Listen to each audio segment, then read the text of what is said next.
Tiež radi reštartujete? Ja strašne. Všetko, čo sa dá použiť, rada použijem.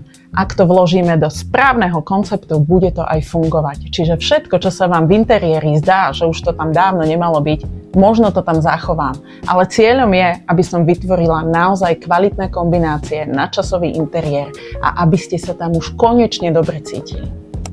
Sedíte večer doma na gauči a váš interiér nie je to, čo býval, alebo nie je to, čo by mohol byť. Neviete ako ďalej, surfujete na internete, hľadáte koberce, závesy, obrazy na stenu, skrátka nemá to konca kraja. Práve pre vás je to služba, reštart vášho interiéru. Ako vlastne váš interiér reštartujem? Návštevou, ale hlavne manuálom odporúčaní. Ten obsahuje konkrétne kroky, konkrétne produkty, ktoré vy aplikujete vo svojom interiéri po mojom odchode.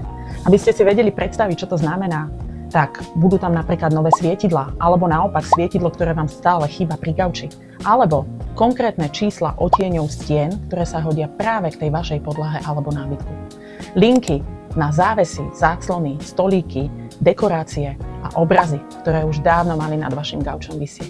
Skrátka všetko, aby ste reštartovali svoj interiér profesionálne, s výsledkom, ale veľmi rýchlo a za málo peňazí.